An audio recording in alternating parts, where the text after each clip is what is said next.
The base gravy for all North Indian dishes is what I'm going to show you today. This is something I prepare almost every 2 weeks and it stays in my fridge, makes my life really easy. My cooking time is reduced and all the sabjis come out really tasty. There is no salt added to this gravy, and let me show you how to prepare this. There'll be no mess in your kitchen, your stove top will be clean. Let's go about making this. 4 onions, these are about medium size onions. I've got about 6 tomatoes, ginger garlic paste, dhania powder, turmeric, garam masala, amchur, chilli powder. This is all you require to make this masala, and it'll make your life a lot more easy. There is no salt that we will add to this preparation because we want to control the salt in the gravy and sabjis that we prepare. I'm going to grind the onions and take it. I'm going to grind the tomatoes separately and take it out. I want to take a minute and tell you about this gadget that I have in the house. Makes my life really easy. If I have to chop in bulk, say the bell peppers or cabbage or cauliflower or even onions and tomatoes, this is what I use. And this is the exact same machine that I use to chop up all my ginger before I freeze. I'll provide a link for this product. I've been using it for the past 6 years and it works like magic and it really reduces my cooking time. All the 4 onions have been chopped finely. I didn't make a paste out of it. This is the texture I want. When we do it in the mixie jar or Vitamix, it makes a smooth puree, which is not what I'm looking for. This is the finest texture of chopped onions that you can find, and it can be done in any food processor if you have, or a gadget like this. This took me barely about 30 seconds to do this. The onion paste and the tomato paste is ready. It's not exactly a paste, it's more of finely crushed texture is what we are looking for. I'm going to prepare this whole gravy in the pressure cooker. So in my pressure cooker, I've already taken it's almost about 3/4 cup of peanut oil. If you want to use vegetable oil, that's fine. Do not use any olive oil or ghee in this preparation. We can always add that when you're making the curry. This is just the base for any gravy or dals or even for pulaus that you'll be making. So in this pressure cooker, I will go ahead and add the onion crush. I have not turned on the gas yet.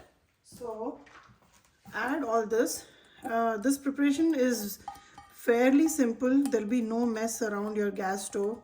That's how I've cut short the method. It really doesn't matter that your oil has to be hot for you to put the onions. So this is how it is right now. I'm going to turn on the gas. In fact, I'm going to go ahead and cover this so that the onions will cook and wilt in its own juices.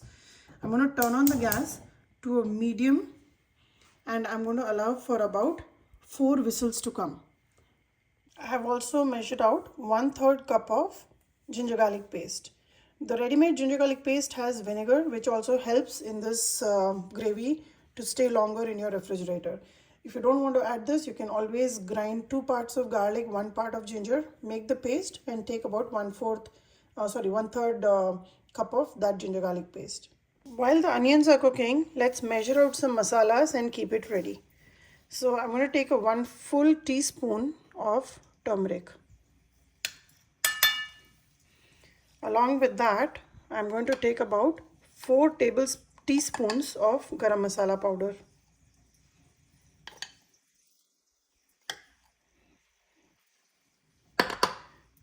About 4 teaspoons of amchur powder. I'm adding amchur because tomatoes here are not as sour as we get it in India. So this is 4 teaspoons. Now dhania powder, the coriander powder, I'm going to take about 1/4 cup because this is what gives the gravy the thickness and taste and flavor and everything. So this is about 1/4 cup. And chili powder will be about say 4 teaspoons right now.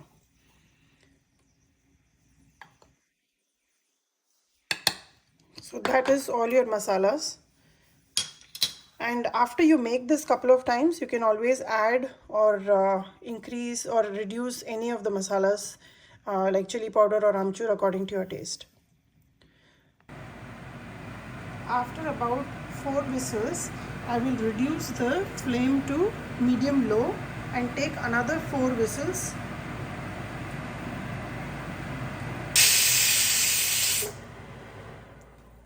So this was the 4th whistle on low. I'm going to turn off the gas. So I took 4 whistles on medium and then I reduced the gas to low, and again I had 4 more whistles. There's enough liquid, you don't have to worry about any burning or anything for the onions. Now I'm going to force release the pressure whistle. So like I always say, take a butter knife or a fork if you don't find comfortable with the knife. Maybe do it with a fork.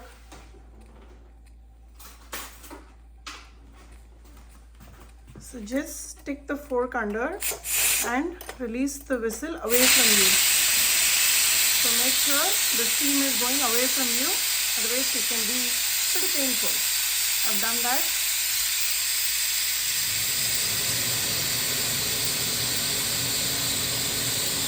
So you can notice the button has gone down, the pressure has released. So lift the whistle out and let's check on the onions. So if you notice, the onions are very well cooked. Let me show you. There is no burning that has happened.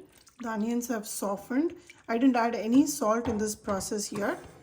So to my taste, I want the onions to brown a little bit more. So before I lose all the steam inside, I'm going to close the lid again and leave it for another 4 whistles on medium low. So turn on the gas on about medium low, give it about 4 to 5 more whistles.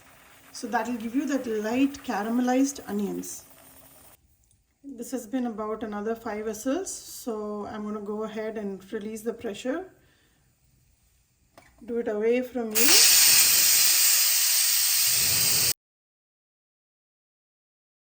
I have lifted the pressure whistle and let's check on the onions. There you go. If you notice, the onions are a little bit more caramelized than before. Again, there is no burning and the onions are very well cooked.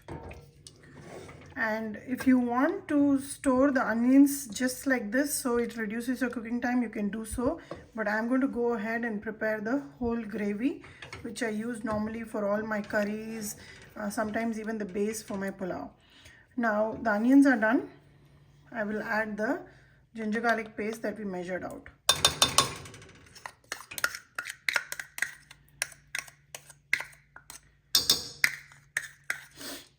Once this is added, again close the lid. Don't mix it too much, let the onion garlic be just on top and close the lid. Turn on the gas to medium, put the whistle on and take 2 whistles. That will cook the ginger garlic paste. It's been about 2 whistles on medium low flame to cook the ginger garlic paste. Again, I'm going to force release the pressure. Let's check on the ginger garlic and onion. There you go. If you notice, the ginger garlic paste is well cooked. There's no burning. The onions have caramelized further. Usually the fear is when you put garlic and cook, it will tend to burn and stick to the bottom, but nothing of that sort has happened yet. So this paste so far is cooked really well. Now the final stage, add the tomatoes and give it about 4 whistles on medium, again 4 whistles on low medium. So adding all the tomatoes. Again, no salt has been added so far, and we are not going to add salt to this gravy that we are preparing. This is a base gravy for most of the North Indian dishes. So mix it well. there is enough liquid in here, so it will prevent from burning. Close the lid, put the whistle and take 8 whistles, 4 on medium, 4 on low medium. After the 8 whistles of cooking for tomatoes is done, I've turned it off and naturally allowed it to pressure release. So the button is now down. Let's open and check.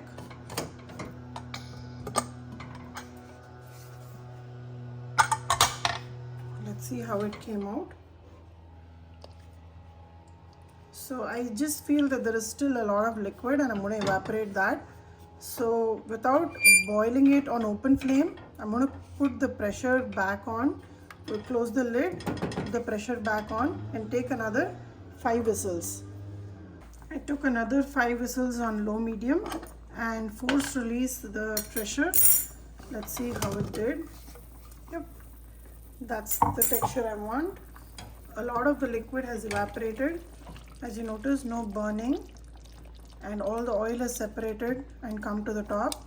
At this stage, onions, the tomatoes, the ginger garlic paste, everything is well cooked. The oil in this liquid is very hot. So we will go ahead and add all our masalas together.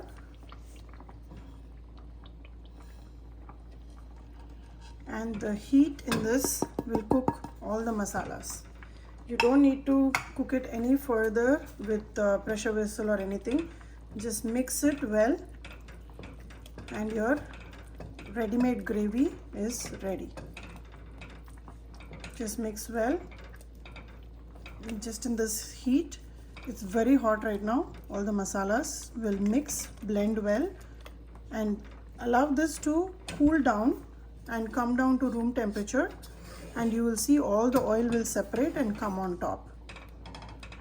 Just make sure you mix well, no lumps of masala to be found here and there.